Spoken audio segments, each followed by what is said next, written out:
Bapak, kami percaya ada sesuatu yang terjadi pada waktu kami datang di altar-Mu Tuhan. Waktu kami sujud menyembah di altar-Mu Tuhan, maka penyembahan kami, kehadiran kami tidak pernah sia-sia. Dan malam hari ini Tuhan, Engkau melihat umat-Mu yang hadir. Engkau tahu apa yang terjadi di hidup kami.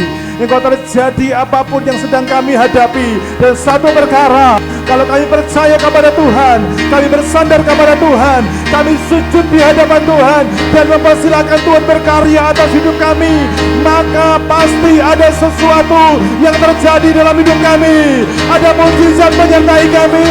Haleluya, haleluya, haleluya.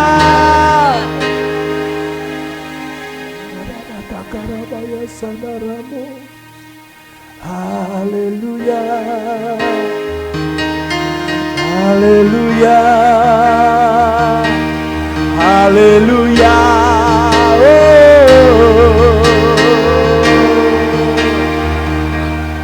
Terima kasih Tuhan, terima kasih, terima kasih. Kuatkan setiap kami, terus berharap kepada Tuhan. Kami adalah orang-orang yang ditetapkan untuk menikmati janji Tuhan. Ketika kami membuat sebuah covenant dengan Tuhan, covenant kami itu melahirkan kami boleh menikmatikan janji Tuhan yang besar di hidup kami. Sekarang Tuhan, Kau lihat setiap kami, beracaralah bagi kami. Rumah kami, keluarga kami pertaruhkan di usaha kami, bahkan pelayanan kami serahkan kepadamu. Percaya Tuhan akan campur tangan di hidup kami.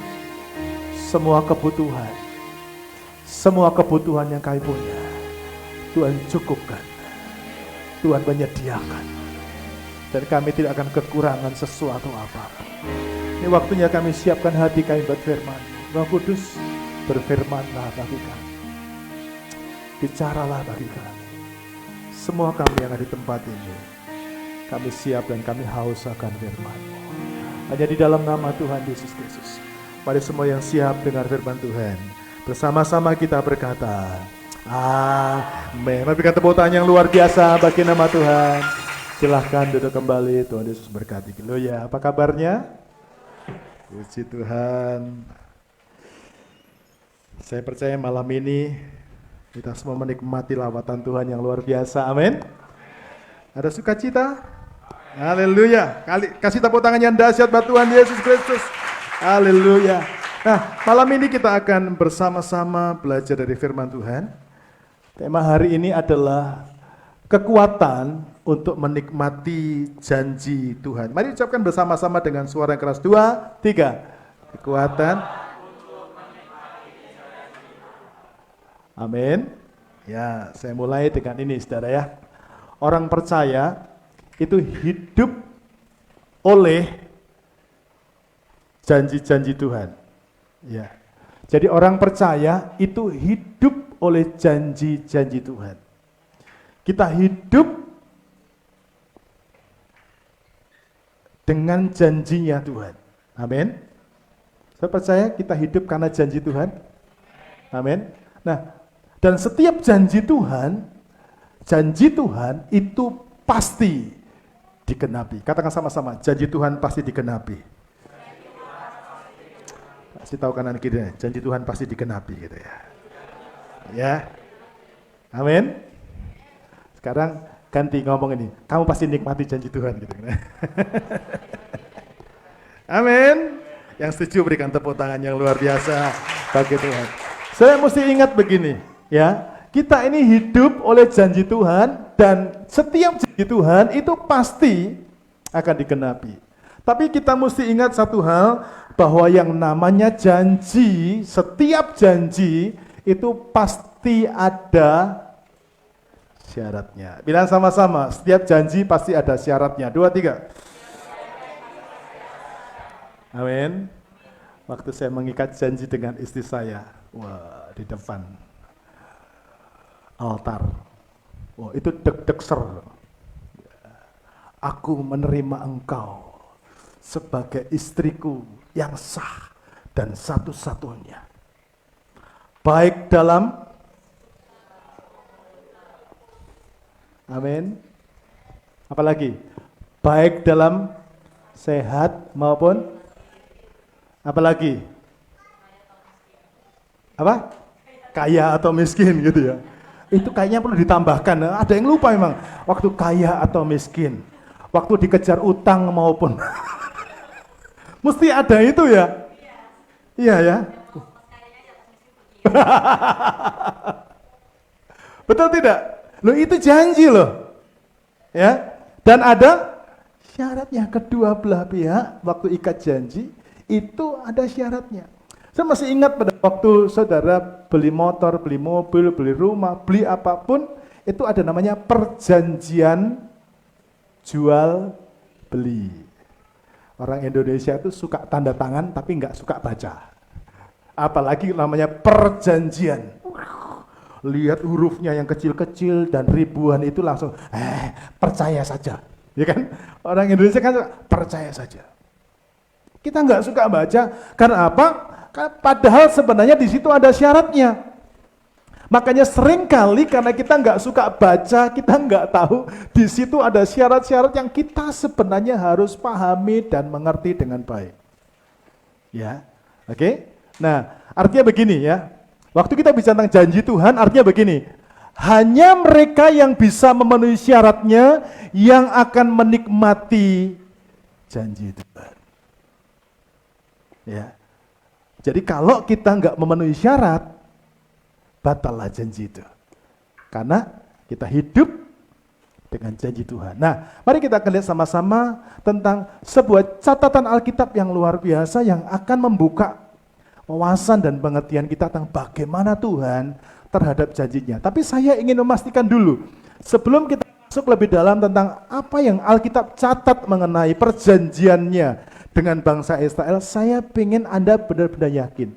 Saudara yakin bahwa Tuhan itu setia dengan janjinya? Baru sepertiga. Saya ulangi lagi.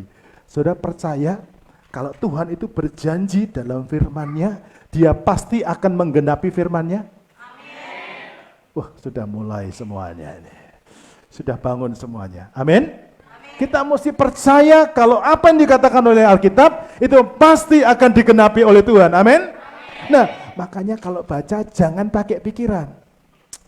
Masa iya sih? Mana buktinya? Aku nggak pernah lihat. Aku sudah lakukan ini, tapi kalau belum dijawab sama Tuhan, aku sudah lakukan ini, tapi kenapa belum ada hasilnya? Mana janji Tuhan? Kita suka begitu kan? Mari kita akan lihat sama-sama ya. Mulai dari Bilangan 32 ayat 10 sampai 12. Pelajaran hari ini ada kaitannya dengan pelajaran hari Minggu ya. Kita bersyukur karena Tuhan selalu kasih firman yang to be continue. Jadi kalau kelas 1 ini kelas 2-nya. Oke? Bilangan 32 ayat 10 sampai 12. Kita baca dengan suara yang keras ya. Bilangan 32 ayat 10 sampai 12. Nanti PR-nya dibaca sendiri keseluruhan ayat, keseluruhan pasal ini ya. Oke, kita baca sama-sama ayat yang ke-10. 2, 3. Maka bangkitlah murka Tuhan pada waktu itu dan Ia bersumpah bahwasanya orang-orang yang telah berjalan dari Mesir yang berumur 20 tahun ke atas tidak akan melihat negeri yang kujanjikan. Bersumpah kepada Abraham, Ishak dan Yakub, oleh karena mereka tidak mengikut aku dengan sepenuh hatinya, kecuali Kaleb bin Yefune orang Kenas itu dan Yosua bin Nun, sebab keduanya mengikut Tuhan dengan sepenuh hatinya. Amin. Waktu baca ayat ini saya pribadi mulai hitung umur saya. Waktu Tuhan berfirman ini dikatakan dalam ayat yang ke-10, maka bangkitlah murka Tuhan. Artinya apa? Tuhan marah, Tuhan geram. Anak kok degil banget ini. You know what is the meaning degil? Hanya orang Pontianak yang tahu. Ya. Ada anak kok degelnya bukan main. Waktu Tuhan lihat bangsa Israel dia merasa geram sekali. Ih, anak ini enaknya diapain ya? Gitu ya. Ngerti ya? Nah, waktu Tuhan marah, dia geram, lalu dia bersumpah. Tahu sumpah? Pokoknya harus terjadi. Dia bersumpah, dia berkata gini, bahwasanya orang-orang yang telah berjalan dari Mesir yang berumur, perhatikan, berapa? 20 tahun ke atas tidak akan melihat negeri yang kujanjikan dengan bersumpah kepada Abraham, Ishak dan Yakub, oleh karena mereka tidak mengikut aku dengan sepenuh hati. Saudara, saya melihat ada orang-orang, ada seperti kita sudah belajar bahwa kita ini Israel rohani, amin. Ada orang-orang seperti Israel jasmani. Mereka ikut Tuhan, tapi tidak mengikut Tuhan dengan sepenuh hati. Iya Pak, saya itu mau ke gereja Pak, tapi macam mana ya Pak ya? Saya itu mau sungguh-sungguh Pak, tapi macam mana? Kalau ada tapi macam mana, itu saya curiga sepenuh hati apa setengah hati. Amin. Karena apa? Ya, iya Pak. Nah, bangsa Israel ini membuat Tuhan itu geram karena tidak mengikut Tuhan dengan sepenuh hati. Lalu Tuhan bersumpah, dia berkata begini, pokoknya sekalipun aku sudah bersumpah dengan Abraham, dengan Ishak dan Israel, bahwa aku akan memberikan tanah perjanjian itu kepada mereka, tapi catatan, dia yang berumur 20 tahun ke atas, kalau seandainya kita termasuk bangsa Israel keluar dari Mesir, saya enggak termasuk. Karena umurnya sudah lebih dari 20 tahun. Ya. Bersyukurlah yang usianya 19 tahun ke bawah. Angkat tangan yang 19 tahun ke bawah. Oh, itu Anda lihat, ini serius gitu ya. Tolong angkat tangan yang usianya 19 tahun ke bawah. Tinggi. Enggak apa-apa. Anak-anak kita lihat. 19 tahun ke bawah, 19 tahun ke bawah. Wih, mantap. Ke bawah loh ya. Oke? Nah, yang 20 tahun ke atas angkat tangan. Itu tua semua ya. Saudara, waktu saya baca ayat ini, saya waktu baca kisah tentang bangsa Israel, saya langsung mikir, Tuhan, umur saya sudah sebentar lagi 50 tahun Tuhan. Saya lalu mikir nih, saya ini termasuk bangsa yang ditolak atau bangsa yang diizinkan menikmati tanah perjanjian. Saudara mesti ingat, umur itu juga menentukan. Makanya selama anak saudara masih di bawah umur, bawa dia kenal Tuhan sungguh-sungguh. Amin. Anda yang mendisiplin, Anda yang kalau perlu ikat mereka untuk ada di situ. Amin. Supaya apa? Supaya mereka dengar firman dan mereka bisa mengenal akan firman. Kenapa saudara umur 2 tahun ke atas? Karena yang 19 tahun itu generasi baru. Jadi 20 tahun yang ke atas itu bale. Orang sini bilang bale ini. Sudah payah dikasih tahu. Suruh tobat setengah mati saudaraku ya. Tuhan begitu marah.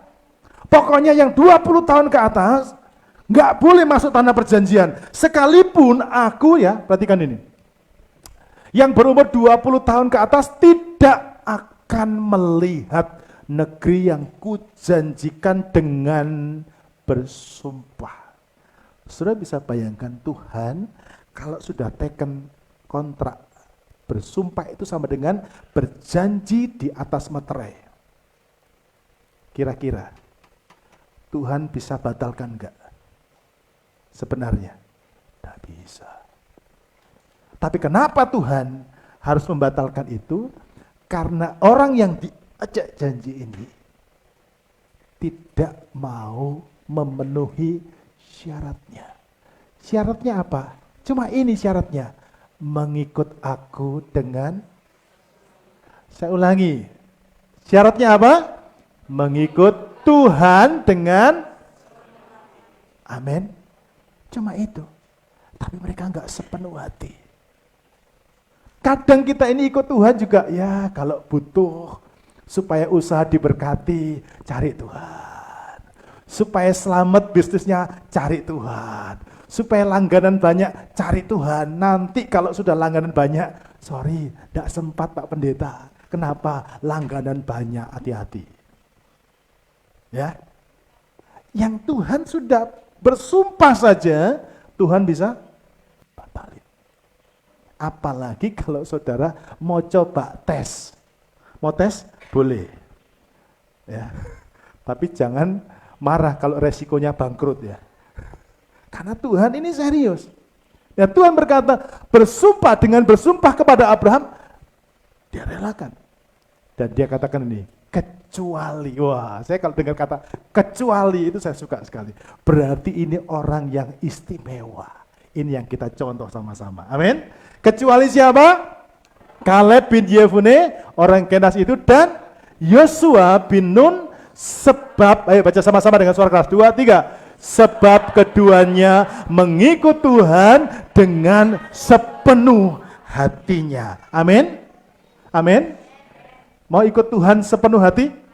Bilang sama-sama. Tuhan, saya mau ikut Engkau dengan sepenuh hatiku. 2, 3. Sekali lagi. Tuhan, aku mau ikut. 2, 3. Tuhan, aku mau ikut Engkau dengan sepenuh hatiku. Amin. Saudara, sekali lagi saya memberitahukan. Ingatlah bahwa janji Tuhan itu adalah janji yang bersyarat. Amin. Ya. Coba kepada bangsa Israel saja, Tuhan itu bersumpah dengan serius. Dan ketika mereka enggak ikut Tuhan dengan sepenuh hati, dia pun serius berkata, kamu tidak akan masuk. Saya tahu siapa salah satu orang yang tidak masuk bersama-sama dengan orang Israel yang 20 tahun ke atas? Musa. Saya tahu Musa. Alkitab berkata begini, tidak ada di bumi ini orang yang lemah lembut kayak Musa. Ini yang ngomong firman Tuhan loh. Firman Tuhan bilang, Musa ini lemah lembut. Bayangin. Saudara lihat Pak Akyong, masih kalah sama Musa. Ya, Musa saja yang lemah lembut kata Tuhan, gak boleh masuk. Sampai Musa merengek, Tuhan, bolehlah Tuhan. Kan aku sudah bawa bangsa ini. Bayangkanlah Tuhan, 40 tahun Tuhan, degil mereka Tuhan. Kami sabar Tuhan. Cemana? Tidak bisa. Kan Musa sama Tuhan friend. Tuhan bilang, tidak bisa. Ayolah Tuhan. Tidak bisa. Ayolah Tuhan. Karena Musa ini sudah sahabat dengan Tuhan. Lalu Tuhan berkata ini, gini loh, kau naik aja, kutunjukkan sama kau. Ya, keturunanmu nanti masuk mana, kau tengoklah. Dari atas, tapi masuk, tidak ya. Kalau dibahasakan bahasa kita kayak begitu. Kira-kira bisa paham saudara? Musa yang begitu serius ikut Tuhan. Lemah lembut. Satu persoalan waktu itu. Musa, waktu disuruh Tuhan tunjuk batu karang, dia pangkong. Serius. Nah, gara-gara Musa tidak tunjuk tapi pangkong, itulah membuat Musa gak boleh masuk tanah perjanjian. Serius Tuhan. Tapi kalau Tuhan bilang boleh, boleh. Tuhan bilang tidak, tidak. Ini Tuhan. Ya. Tuhan itu serius dengan janjinya. Tapi akhirnya Tuhan hanya izinkan tanah perjanjian itu dinikmati oleh Yosua dan Kaleb. Ya. Kenapa? Karena setiap janji itu pasti ada syaratnya. Oke. Nah, pertanyaan sekarang, bagaimana dengan janji Tuhan buat kita semuanya? Hari Minggu kita sudah lihat dan saya malam ini akan menebalkan atau menguatkan saudara untuk bisa memahami lebih dalam lagi. Bagaimana dengan janji Tuhan dalam hidup kita? Kita dapat firman ini saudaraku ya. Yuk kita baca dengan suara keras. 2, 3. Setiap tempat yang akan diinjak telapak kakimu akan kuberikan kepadamu. Tuhan berkata gini, setiap tempat yang akan diinjak oleh telapak kakimu akan kuberikan kepadamu. Ini artinya apa? Yuk. 2, 3. Setiap bisnis yang akan kamu jalani tahun ini akan diberikan kepadamu. Amin. Aminnya kencang gitu loh, nggak percaya gitu. Amin. Kita ganti kata kamu dengan aku ya. Kata gantimu, ganti denganku. 1, 2, 3. Setiap bisnis yang akan aku jalani tahun ini akan diberikan. Kurang kencang, kurang semangat gitu ya. Kurang percaya gitu loh ya. Kalau saudara ngomong, saya percaya begini saudara, setiap apapun yang kau perkatakan dengan iman itu pasti terjadi. Amin. Oke, baca kencang-kencang. 2, 3. Setiap bisnis yang akan aku jalani tahun ini. Amin. Yes, kasih tepuk tangan yang dahsyat buat Tuhan Yesus Kristus. Tapi ingat. Oke, sama-sama. Tapi ingat. Lagi 2, 3. Tapi ingat. Setiap bisnis tahun ini yang kau jalani akan diberikan. Amin. Siapa yang pengen sukses? Angkat tangan. Percaya sukses tahun ini? Amin. Wah, aminnya kurang kencang nih. Yakin bisnismu berhasil tahun ini? Amin. Tapi ada? Yakin utangmu tahun ini akan diselesaikan Tuhan? Amin. Tapi ada? Yakin rumah tanggamu akan dipulihkan tahun ini? Amin. Tapi ada?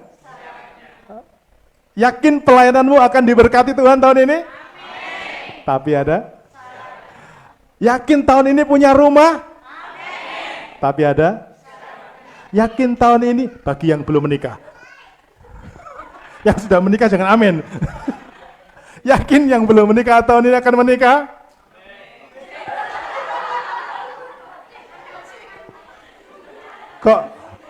Kok akian nggak bunyi ya? Ingat, tapi ada syaratnya.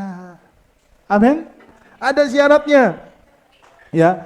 Dan kalau kita pegang janji Tuhan, kita mengikut Tuhan dengan sepenuh hati seperti Yosua dan Kaleb, maka kita pasti akan menikmati janji-janji Tuhan. Amin. Sebab itu apa yang mesti kita kerjakan? Nah, ini mau kita kerjakan sama-sama. Amin.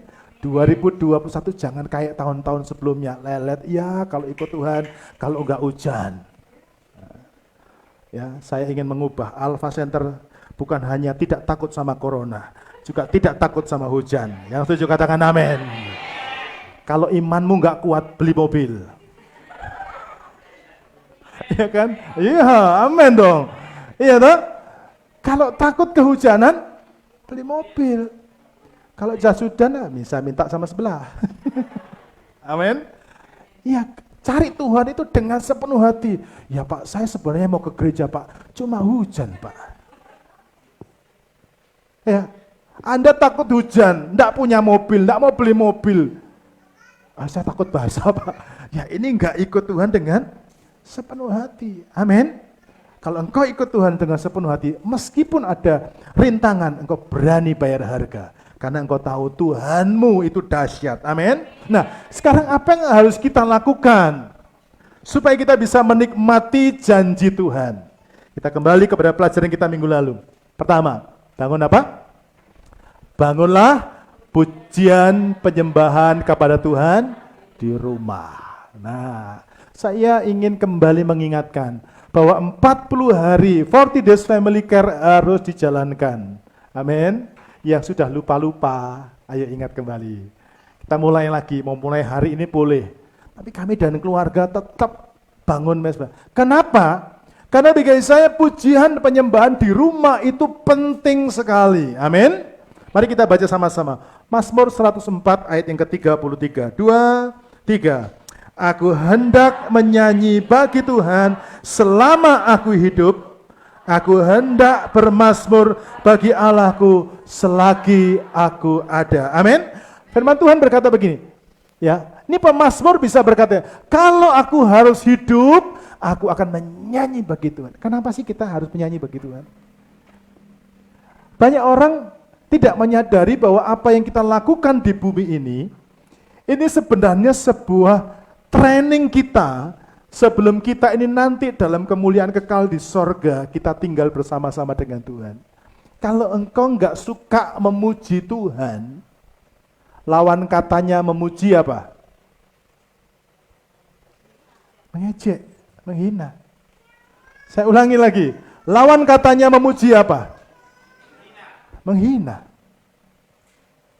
Kalau Anda tidak suka memuji Tuhan, berarti Anda menghina Tuhan. Wow, ini pewahyuan yang baru. Jadi kalau saudara di bumi nggak suka nyanyi, wah, lagunya lagu-lagunya Indonesian Idol, gitu ya. Waduh, ada kata pujian Tuhan enggak? Gak ada. Ya, saya mencoba dengarkan gini, lagu dunia itu gampang sekali masuk ke telinga kita. Ya, orang nyanyi sebentar, dungdak, ini langsung masuk, kita langsung tahu dungdak, gitu langsung ngerti. Tapi saudaraku, semua lagu itu bisa saja masuk ke telingamu, bisa engkau rekam dalam memorimu, tapi tidak semuanya bisa engkau ucapkan dengan bibirmu. Katakan amin. Bagaimana mungkin bibirmu yang kau khususkan untuk memuji Tuhan, engkau juga pakai menyanyi hal-hal yang tidak berkenan di hadapan Tuhan. Amin. Sorry, saya tidak sedang mengkritisi siapapun di tempat ini, tapi karena saya hamba Tuhan, saya mesti mengkampanyekan tentang sorga. Amin. Saya tidak mungkin kampanye tentang neraka. Amin. Saya beritakan kepada saudara, kalau saudara hidup di dunia ini, tujuan kita ini cuma satu, untuk memberitakan dan memuji nama Tuhan. Amin. Saya mau kasih gambaran begini. Kita ini disebut salesnya sorga. Kita ini sales promotionnya surga. Kita datang di dunia ini supaya kita bisa promosi tentang surga. Loh Pak, tapi saya kerja. Ya, lewat bisnismu yang berhasil, surga akan terkenal. Siapa itu yang punya bisnis itu? Oh iya, orang mana dia? Surga. Amin. Siapa nama Tuhannya? Amin. Amin. Loh, keluarganya siapa itu diberkati? Yaitu orang surga. Kristen kan ngomong surga sebenarnya. Orang Kristen. Anak Tuhan. Yang haleluya, haleluya itu loh. Amin. Ya katanya haleluya, haleluya, haleluya. Ya. Saya beberapa minggu terakhir ini, banyak orang datang kepada saya, bukan 1-2 orang yang terakhir kemarin datang. Mereka datang, Pak kenapa saya menangis ya kalau ke gereja ini ya? Saya bingung juga. Loh, yang nangis itu yang tanya saya. Memang saya cubit gitu loh. Tapi saya jadi ingat satu ketika saya masih kecil. Oh itu ya, gerejamu gereja apa? Itu gereja yang nangis-nangis ya katanya.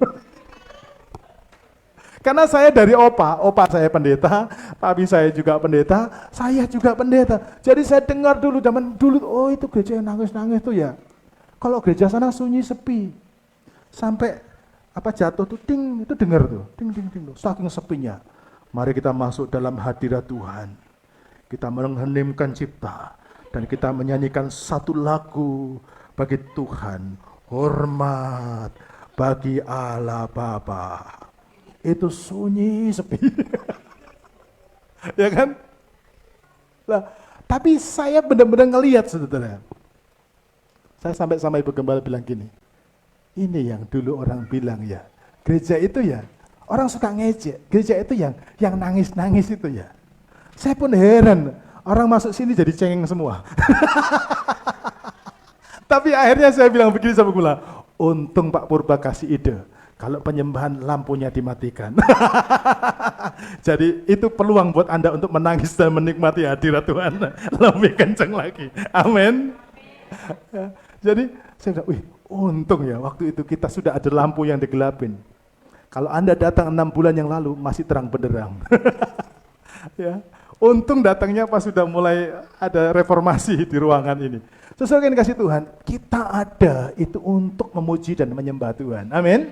Jadi hidup kita ini harus bisa promosi. Ya, saya nggak usah jauh-jauh.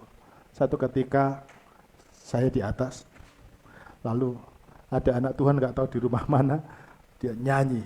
Pertama nyanyi, lagu-lagu gereja kan. Hidup ini adalah. Dan nyanyinya tuh kenceng, kelihatan kalau dia semangat. Kalau saya bayangkan, saya nggak ada di situ, tapi saya tahu waktu dia nyanyi sambil gini, hidup ini adalah kesempatan. Kan kalau nyanyi nggak ngotot kan ketahuan ya. Ini kan ngotot, hidup ini gitu ya. Kelihatan bapak-bapak nggak pernah nyanyi nih.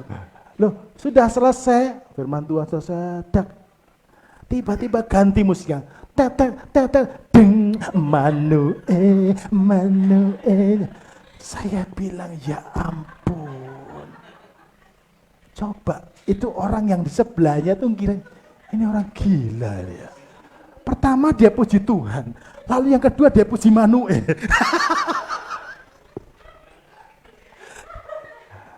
Bertobat keluarga Alpha Center, ya. Amin. Saya tembak sebelah, sebenarnya yang saya tembak saudara. Iya, apa urusan saya dengan orang sebelah? Urusan saya dengan saudara, amin. Ya, jangan habis memuji Tuhan lalu mulutnya kita pakai Manuel. Orang dunia bilang apa? Amin, amin. Kalau bangsa Israel saudara, mic-mu mau pakai menyanyi buat Tuhan, lalu besoknya nyanyi Manuel, itu harus itu mic-nya harus dicelupkan 7 kali saudaraku, supaya kudus. Lah mulutnya bagaimana? Dicelupkan juga, supaya tahir ya. Sampai di sini bisa ngerti? Sampai di sini bisa ngerti ya maksud saya? Jadi mari kita pakai hidup kita untuk memuji dan menyembah Tuhan. Apakah saya dibilang, oh, ini fanatik? No. Saya ingin membagikan kepada saya yang benar, yang sesuai dengan proporsinya itu seperti apa. Yuk kita mulai bangun pujian dan penyembahan di rumah kita. Kenapa? Karena Tuhan itu bertahta di atas pujian umatnya. Amin. Waktu saya selalu membayangkan, saya pengen ketika saya menyampaikan ini, saya mulai taruh dalam rohmu, dalam batinmu. Bahwa kalau saudara memuji Tuhan, waktu engkau berkata begini, ku tinggikan engkau Tuhan, kau muji Tuhan. Itu Tuhan turun. Tuhan menyatakan kehadirannya di dalam hidupmu. Amin. Jadi saya kalau pagi penyembahan mau sendirian, mau bersama anak-anak, waktu saya lagi menyembah Tuhan, dan saya mulai menyanyi buat Tuhan, ya, saya nyanyi buat Tuhan, saya mulai berkata, ku tinggikan engkau Tuhan. Waktu saya berkata begitu, itu Tuhan bertahta. Saya dengan iman berkata, Tuhan hadir, Tuhan hadir. Saya kalau bayangkan Tuhan hadir itu, wah.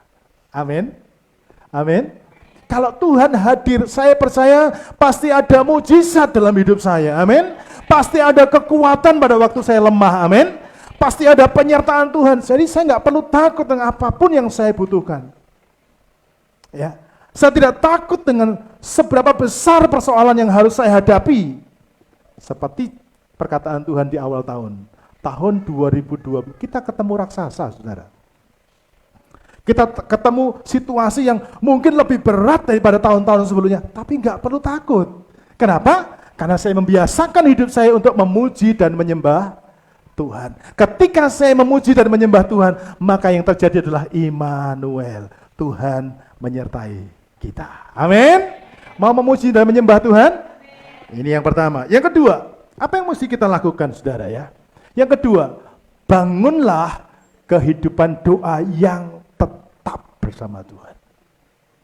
Ya. Tadi sama-sama bilang, saya harus membangun kehidupan doa yang tetap. 2, 3.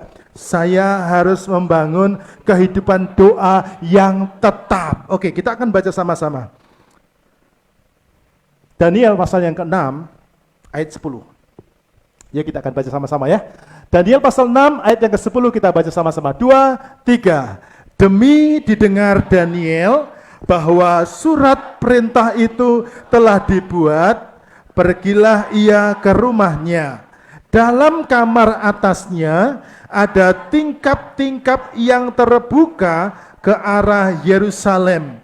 3 kali sehari ia berlutut, berdoa, serta memuji Allahnya seperti yang biasa dilakukannya. Amin.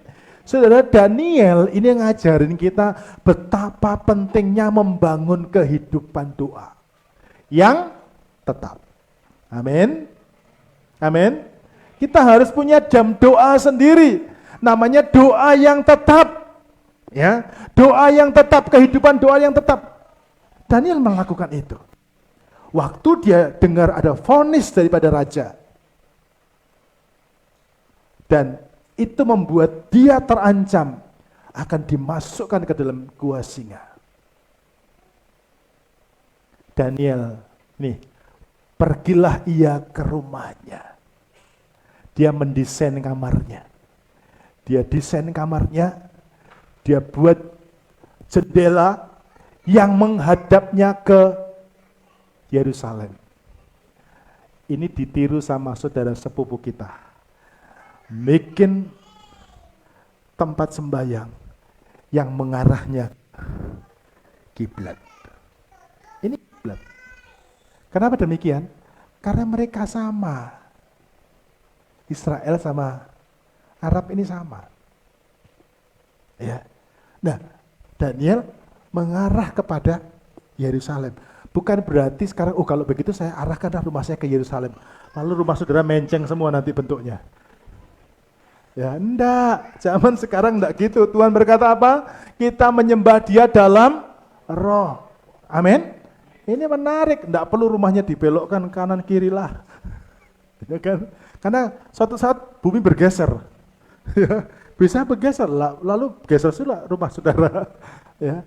Dan dikatakan waktu diarahkan ke sana, sebenarnya ketika diarahkan ke sana itu ingin menjelaskan kepada kita bahwa Daniel itu hatinya fokus kepada Tuhan. Amin. Dan dikatakan begini, 3 kali sehari dia berlutut, berdoa, serta memuji Allahnya. Tuhan pengen setiap saudara belajar seperti Daniel. Ayo kita mulai dari hidup kita. Amin. Ini yang saya maksud bukan doa makan. Anda bisa bayangkan kalau doa makan, Anda berlutut menghadap ke Yerusalem. Ya, berdoa, lalu memuji Allah lamanya. Nasimu sudah kalau Anda makan bakso itu lemaknya langsung gumpal semua. Betul enggak? Berarti ini bukan doa makan toh. Ini doa pribadi yang Anda khususkan. Anda punya jam doa khusus yang kau berikan buat Tuhan. Amin. Tapi gimana Pak, saya itu kerja. Saya masih ingat waktu saya kecil, saya kelas 5 SD. Saya diadopsi oleh satu keluarga waktu itu, hanya setahun. Enak juga ya, diadopsi oleh keluarga pengusaha selama 1 tahun. Tinggal di situ, jadi anak orang kaya. Jadi saya gini-gini pernah jadi anak orang kaya. Tapi setahun. Lumayan. Nah, ini seorang pengusaha kontraktor, saudaraku ya, pengusaha kontraktor. Jadi setiap waktu itu saya belum sekolah, lagi nyari sekolah karena saya baru pindah dari kampung ke kota. Lalu saya diajak ke kantor itu. Orang ini orang yang suka berdoa. Jadi sekretarisnya kalau ada tamu, dia sudah dikasih kode sama bosnya. Pokoknya jam istirahat makan, saya tidak mau diganggu. Di dalam kantornya, ruangan kantornya itu, saudaraku ya, ada meja direktur itu, di belakangnya itu ada toilet. Tapi toilet itu enggak pernah dibuat buang air. Ada kloset duduknya yang dia pakai untuk berdoa. Setiap kali dia istirahat siang, dia masuk ke toilet, dia berdoa. Dia ubah toilet kantornya jadi ruangan doa. Apa yang terjadi, saudara? Saya lihat sendiri hidupnya, karena saya hidup dengan mereka selama 1 tahun. Latar belakang keluarga ini dulu keluarga yang dianggap remeh sama keluarga istrinya. Jadi istrinya waktu menikah dengan dia, dianggap menikah dengan orang miskin. Rumah aja pinjem, mobil punyanya. Jadi orang ini kaya tapi nggak nampak. Dan dia nggak mau nampak-nampakin, rendah hati sekali. Kalau kemana-mana suka pakai mobil pickup, zaman dulu mobil Datsun. Ceketer itu, wah pakai itu. Padahal dia punya mobil Alfa Romeo, punya mobil itu ditaruh di parkiran di tempat lain. Baru kalau luar kota, tapi nggak ada yang tahu. Dan suatu ketika, saya masih ingat itu tahun 85. 85, dia diberkati Tuhan luar biasa. Dan dia ngomong sama kami, ayo doakan. Ya, kalau tendernya berhasil, kita akan jalan-jalan ke Bali, dan kita membeli mobil Peugeot 505. Waktu itu mobil Peugeot 505 tahun 85, itu baru keluar. Kayaknya mustahil, karena orang anggap ini orang miskin. Tapi ternyata saudara, Tuhan mengubah hidup orang ini. Dari dianggap sebelah mata, dia bukan hanya bisa beli mobil mewah, punya tenda besar, dia bisa beli rumah mewah, saudara. Dan waktu dibeli rumah itu, biasa kalau beli kan nomor berapa? Nomor 37. Ini enggak, nomor 37 sampai nomor 39 sampai 41. Gede. Apa rahasianya?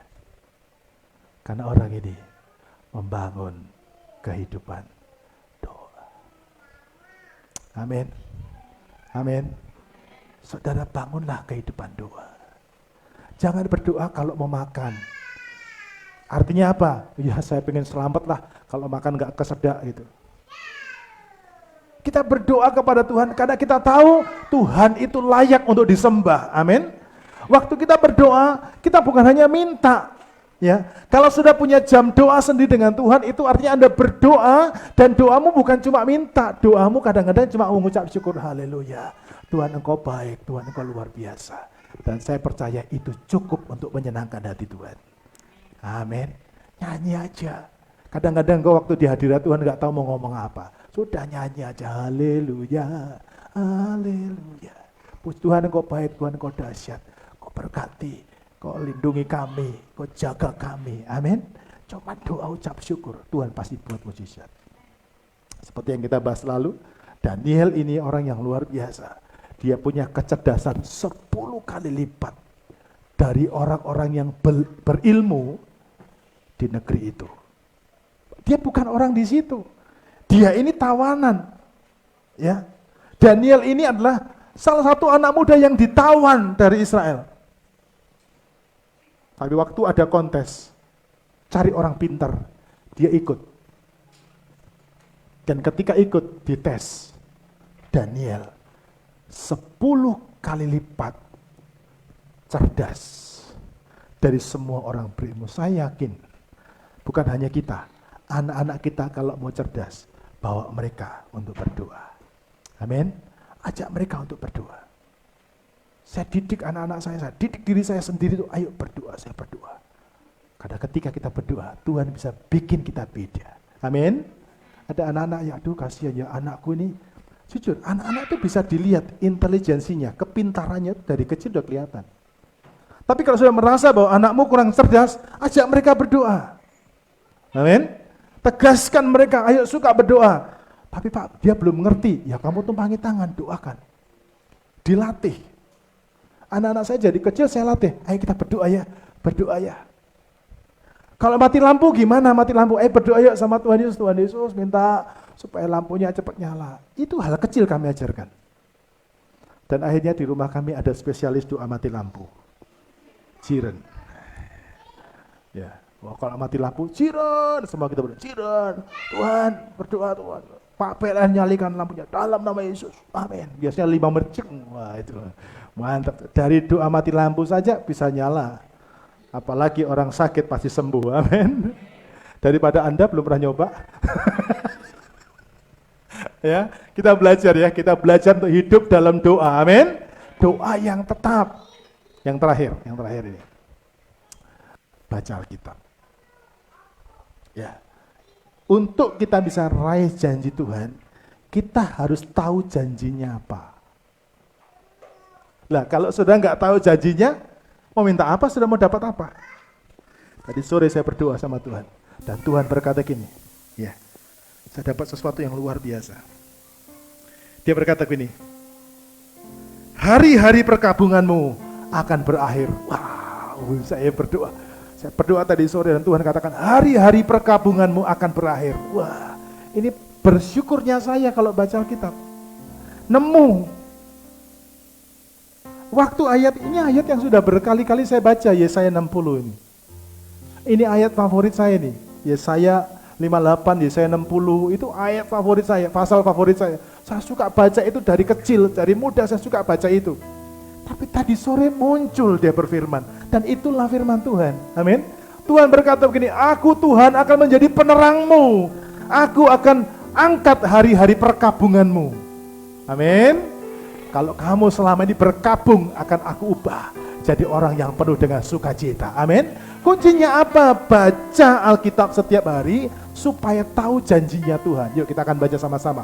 Yosua 1 ayat yang ke-8. 2, 3. Janganlah engkau lupa memperkatakan kitab Taurat, tapi renungkanlah itu siang dan malam, supaya engkau bertindak hati-hati sesuai dengan segala yang tertulis di dalamnya.